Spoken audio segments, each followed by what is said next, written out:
about the app called Geo. First of all, with what I'd like to do, and my lovely wife Kim is passing out a handout for everyone, which basically has the outline of what I'll be talking about. First, I'd like to talk about what are the advantages and disadvantages of using a smartphone for geocaching. And then I'm actually going to use the iPhone to show you how it works. And then a couple of closing comments and tips, and then I'll turn it over to Rob. First of all, the advantages of using a smartphone. It can be the most affordable option for people because you don't have to buy an additional GPS. If you already have a smartphone, you could use that and it will potentially cost you nothing. For experienced geocachers, the biggest advantage, I think, of using a smartphone for geocaching is spontaneity.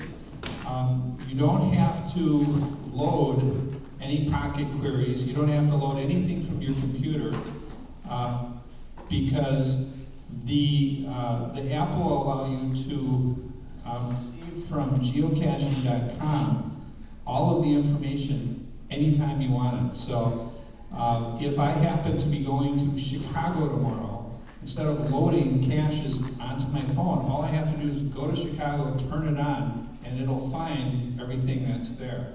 Or if I'm going to Minneapolis or Green Bay or wherever the case is, you have instant access to whatever you'd normally be able to find at geocaching.com.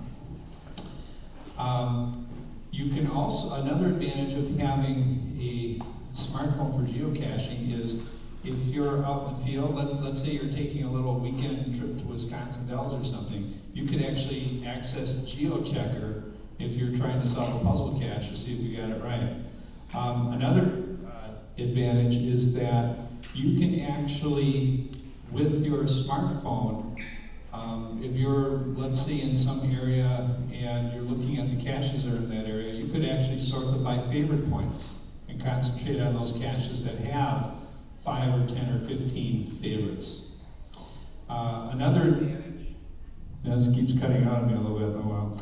Another advantage is that you can actually see the caches in satellite view. So when Kim and I go caching, we each have our own Garmin GPSs that we'll often use, but I could look at the Google map, not that new one, that open something or other that Groundspeak is using, but you can actually use Google Maps or Bing Maps in the geocache application to see a satellite view and see that that cache might be located on the third tree over or something like that.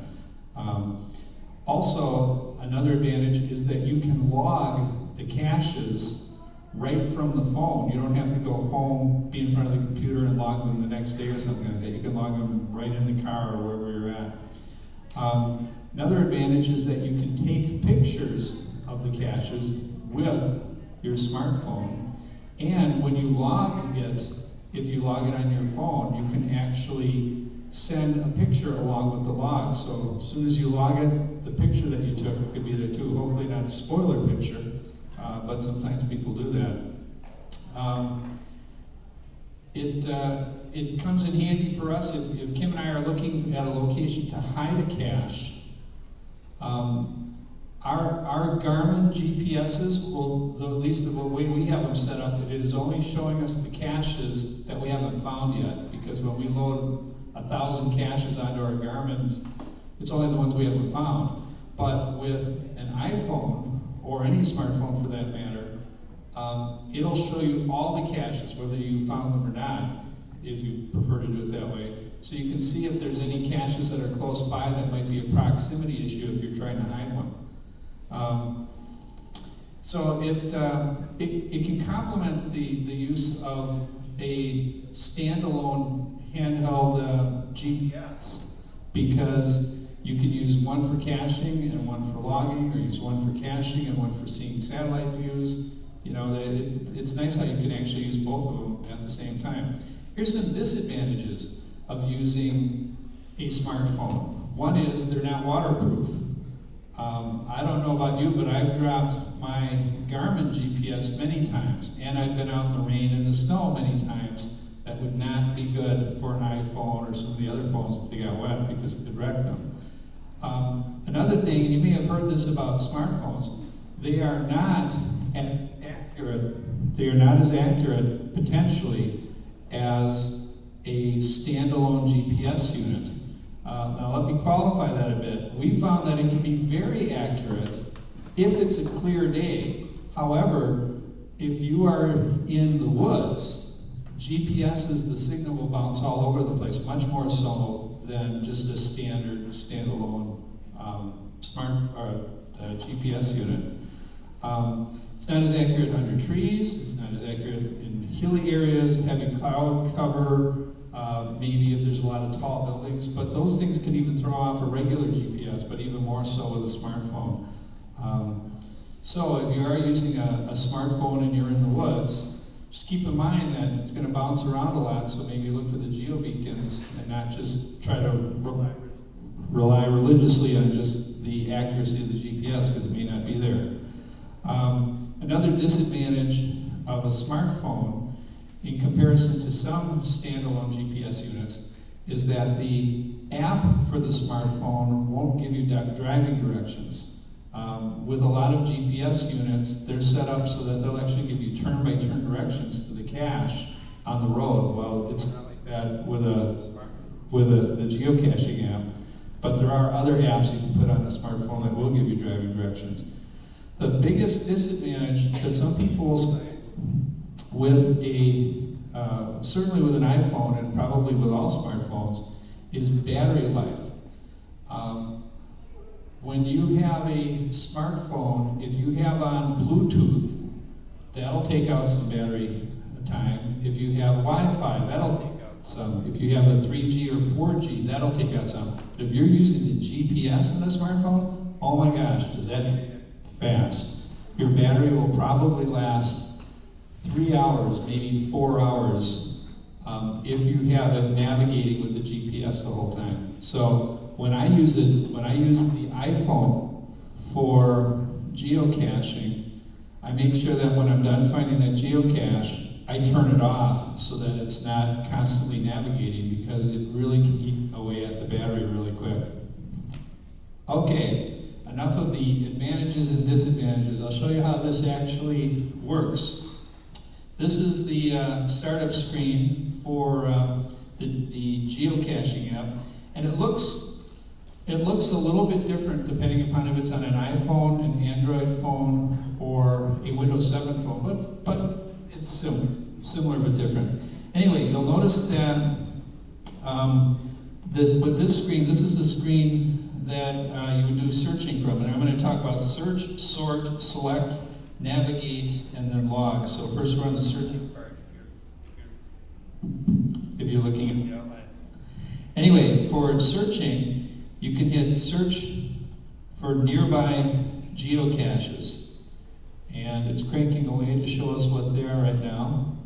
And now we see a list view of them. It's no surprise that Geocaching Continuing Education is the top of the list. And you'll notice it says it's 148 feet from here. It's also showing a little travel bug symbol, that there is one travel bug that's registered here. And here's the various caches. The ones that have a check mark on the side are the ones I've already found. The ones that don't have a check mark, such as this tall trees, I haven't found.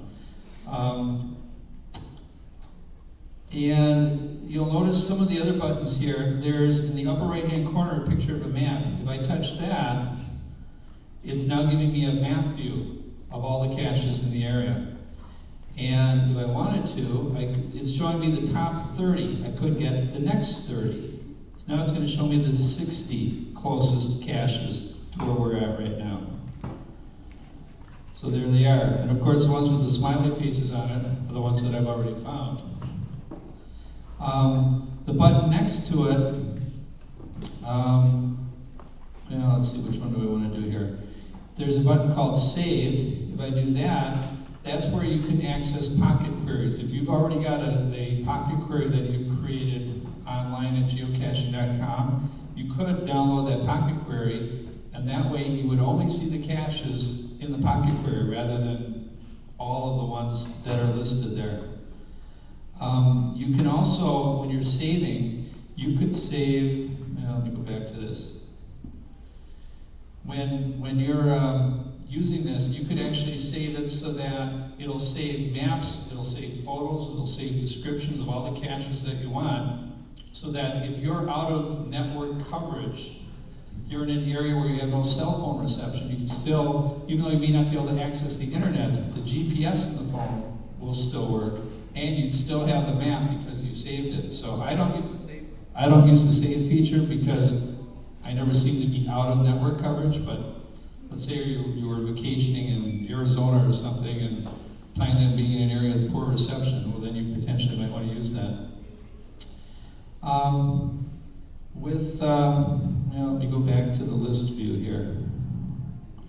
Okay, with these different caches that are showing up, I can sort them by all sorts of different ways. You can see, hopefully you can see that. I can sort them by distance, by GC code, by title, by type, by favorite point. I'm going to select favorite point. Now you'll notice that the top one is showing that it has 10 favorite votes. The next one is 8, the next one is 6. Real handy feature if you're trying to find caches and you want to sort them by a certain way. And this is all spontaneous with a phone just out in the field wherever you're at. So you can sort them by list view, the way it is now, or by map view, which I showed you before. And I want to go back to map view just for a moment, something I neglected to mention. When you select map type, we are currently looking at street view. And with street view, you notice how I can zoom in real close to get to where that cache is. But if you're looking at it by map type, you could also change it to a satellite view. And with satellite view, I can now see that this particular cache is, well, it looks like it's in between a tree down there and a bush up there, but you can get really close with a satellite view. It can be really handy when you're out in the field. Let's say you're stuck and you can't find the cache. Switch with your phone to a satellite view. You might see that it's that third picnic bench over or something like that. After you have searched, after you have sorted, you then may want to select a cache. So let's just arbitrarily pick this one called Jeremiah Was. I can see from this list view that it's a 2-2 for difficulty and terrain. It's the second smallest size. It has 8 favorite votes, so that's what I'm going to select. Under the select, I have now these screens. I can navigate to the cache. I can add it to my saved list for offline use if I didn't have satellite coverage. There's a description, recent logs, hint. So let's look at the hint. This one will have you hopping from one side of the fence to the other. Okay, the hint was easy enough to see. This should all be just review for you for the most part. Recent logs. I've noticed that there's a lot of caching apps and phones that'll show you like the 5 most recent logs. Well, with an iPhone at least, there's also this more logs. You hit that, it's going to show you not just the first 5, but it's going to show you the next 5, or 10, or 20, or 30, and then you can hit, so you could go all the way back to the original first log that was listed in case while you're out in the field, you wanted to look at all of the logs for a particular cache. There's also buttons when we're in this select cache mode where you can see in inventory there's one travel bug. I won't select it right now. If I wanted to look at the photos that people may have posted for this cache, I could do that. But a warning for you, they may be spoilers. These are showing somebody on top of a tree, so it's kind of giving away where it's at perhaps.